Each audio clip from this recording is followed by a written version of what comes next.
going to talk about Christian marriage, the first problem we have is that Christian marriage is kind of a misnomer. There really isn't anything like Christian marriage. You have the marriage of Christians, which is kind of a different idea. So, because everybody gets married. Everybody everywhere gets married. People in all kinds of different cultures, all kinds of different religious traditions. The question is, what does it mean to be married as Christians? And how is that different from other groups of people getting married? And what does that look like? What do you bring to the table? And what gifts do you have to share? So as we talk about being Christian, our Christian life begins in baptism. It begins in the waters of the font. It begins when God claims us as sons and daughters and forgives us and gives us those words of blessing and grace and hope and promise and all the rest. And so you think about the gifts of baptism. You think about being claimed by God, but you also think about those promises of resurrection and the gift of forgiveness. And beyond anything else, the gift of forgiveness is essential. Forgiven by God allows us to forgive one another more easily. And you're going to need that in your marriage. Because here's the thing. If you're walking down the street and some stranger looks over at you and starts to make fun of your clothes or mocks your shirt, you don't have to care. It doesn't matter. They're probably just crazy. So we ignore them and we go on about our day. And maybe we'll tell somebody later about how that crazy guy made fun of my gorgeous new shirt that I'm so happy about. But let me tell you, if I come downstairs in the morning and my wife and I are planning to go out for the evening and she makes fun of my shirt, it doesn't take 30 seconds for me to turn around, go back upstairs, and find an acceptable shirt to wear. Because it matters what she thinks about what I wear and how I look. And the closer people are to us in relationship, the closer we are to one another, the closer we are, the more we can hurt each other. The more vulnerable we become to each other. Now, this is a blessing. This is a wonderful gift. It's that intimacy and all the rest that comes with that.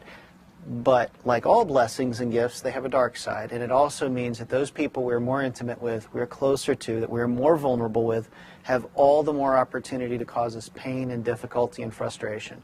And that's why we need forgiveness. Because relationships cannot be sustained apart from forgiveness. We need that in the midst of our relationship. And Christians have that gift to bring to one another in their marriage life together, and to share.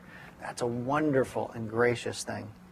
The other thing that happens in the worship service itself, in many traditions, is that the people gathered, the assembly, the congregation there, are invited to add their words of promise, of blessing, and of grace upon this marriage.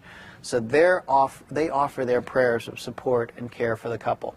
Now, if you have a secular marriage, you have a justice of the peace, they may ask, the people gathered to say words of support and all the rest. But that's really different from what happens in a Christian worship service. Because in a Christian worship service, the people speaking don't just speak for themselves. They speak much more broadly.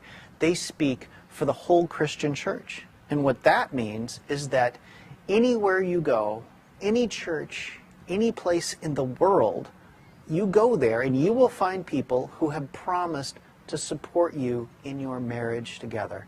Now that's a gift of grace, and that's something the Christian tradition gives to you and brings into your marriage to support you and care for you. Yeah, in a secular marriage, the assembly gathers to see what happens. And the service can be very brief, and you just flow on to the next thing, and you head right to the reception and the celebration. In a Christian marriage, you're not just there to witness, but you're there to be part of those words of blessing and grace upon the couple. But you also bear responsibility to them going into the future. It doesn't end when the service ends. It doesn't end when any of that ends. It goes on forever. And so it's your responsibility to care for them and to pray for them for years to come. It's not just a one-time kind of episode. So when we talk about what a Christian marriage is, we want to talk about what Christians bring to the table that's different. The gifts of faith, the gifts of grace, of compassion, of mercy, the gift of forgiveness. Because like it or not, in the days and weeks and years to come, you're going to need that gift of forgiveness for one another. And you're going to ask for that gift of forgiveness from your future spouse more often than you maybe even realize.